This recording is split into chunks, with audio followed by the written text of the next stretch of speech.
नाज़रीन करام, जब नबी करीम सल्लल्लाहु अलैहि वसल्लम हिजरत फरमा कर मदीना मुनव्वरा पहुंचे तो वहाँ यहूदियों के दो बड़े कबीले थे, जिनमें से एक कबीले का नाम था बनु कुरैज़ा और दूसरे का नाम था बनु नज़ीर। और इन कबाइल ने मुसलमानों से ये मुआहिदा किया था कि कुफ़ार मक्का की जानिब से मुसलमानों पर हमले की सूरत में ये दो कबाइल मुसलमानों का साथ देंगे। लेकिन उन्होंने हमेशा अपने इस मुआहिदे की, इस वादे की खिलाफ वर्जी की, बल्कि जब भी मुसलमानों पर हमला हुआ तो हमेशा चोरी छुपे मुशरिकीन मक्का को सपोर्ट किया करते थे।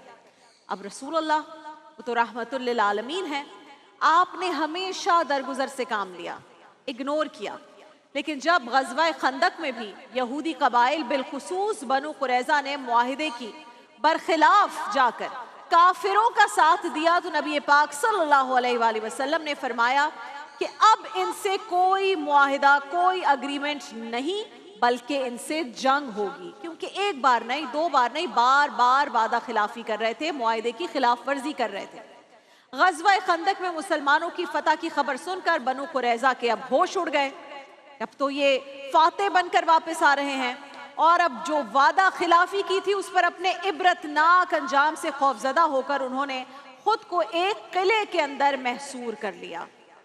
55 दिन 55 डेज वो इसी तरह किले में महसूर रहे, खुद अपने आप को बंद किया हुआ है खौफ के मारे। लेकिन आखिरकार अब उनकी हिम्मत जवाब दे गई और उन्होंने नबी करीम सल्लल्लाहु अलैहि वसल्लम को एक पैगाम भिजवाया, मैसेज भिजवाया कि आप अबू लुबाबा रज़ी अल्लाह ताला अन्हु को हमारे पास भेजें ताकि हम उनसे मशवरा कर सकें।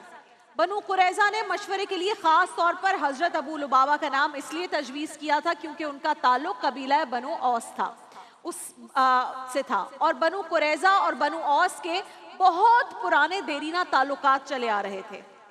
तो हज़रत रिफ़ा बिन अब्दुल मुंज़िर अबू लुबाबा रज़ी अल्लाह ताला अन्हु का शुमार बड़े बुलंद मर्तबत सहाबा में हुआ करता था, जिन्होंने इस्लाम लाने में सबकत की।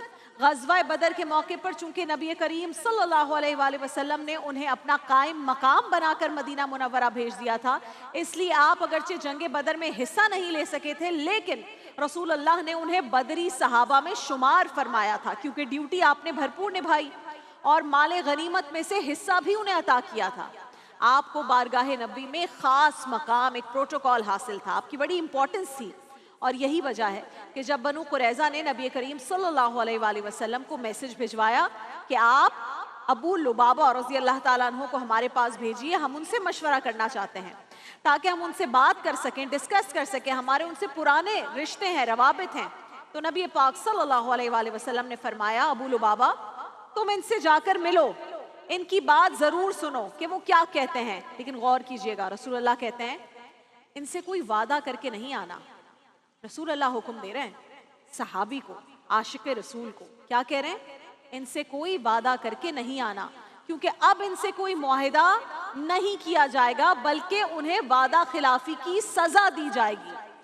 फिर कहा ये बात तुमने उन्हें बतानी नहीं है। हजरत अबू लुबाबा रज़ी अल्लाह ताला अन्हु बनु कुरैज़ा के किले के अंदर दाखिल हुए और क्या, कैसे दाखिल हुए? रसूल अल्लाह की इंस्ट्रक्शंस को सुनकर, उनके हुक्म को सुनकर।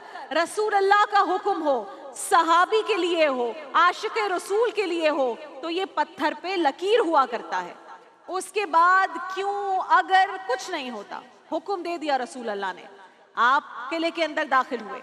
यहूदियों ने बड़ा एहतराम किया, उनकी औरतें और बच्चे सामने आए और जो हमेशा एक हरबा इस्तेमाल किया जाता है, औरतें और बच्चे रोने लगे, मिन्नत समाजत करने लगे कि हम सबसे बड़ी भूल हो गई, हमारे बड़ों से बहुत भूल हो गई, हमें एक मौका और दिलवा दें। अब यहाँ एक तो मोमिन वैसे ही नर्म दिल होता है, दूसरी तरफ औरतों और मासूम बच्चों के जब ये रोना देखा, आंसू देखे, मिन्नतें सुनी, तो ये सब देखकर हजरत अबू लुबाबा का दिल मजीद मोम हो गया। लिहाजा जब यहूदियों ने उनसे पूछा, अब ये कॉन्वर्सेशन हो रही है, कॉन्वर्सेशन में बहुत सारे मराहिल ऐसे आते हैं कि जिसमें आप कुछ मूवमेंट्स ऐसे आते हैं कि आप भूल जाते हैं। जब इमोशनल हो जाए कोई इंसान तो फिर वो वैसे ही भूल जाता है। तो जब उनसे पूछा कि ए अबू लुबाबा, अगर हम हथियार डालकर अभी किले से बाहर निकल आए, 55 दिन हो गए हैं, तो आपका क्या ख्याल है, हमारे साथ क्या सुलूक किया जाएगा? اب سوچئے رسول اللہ نے کیا حکم دیا تھا؟ ان سے کوئی وعدہ مت کرنا، انہیں کچھ شیئر مت کرنا، کچھ بتانا مت.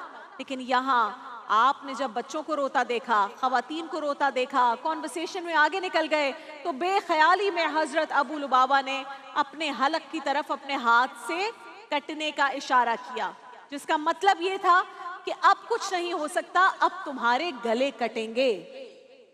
خلاف ورزی کی ہے تم نے، معاہدے کی، اگریمنٹ کو بریک کیا ہے، وعدہ خلافی کی ہے، تو اشارے سے صرف کہا کہ اب تمہارے گلے کٹیں گے.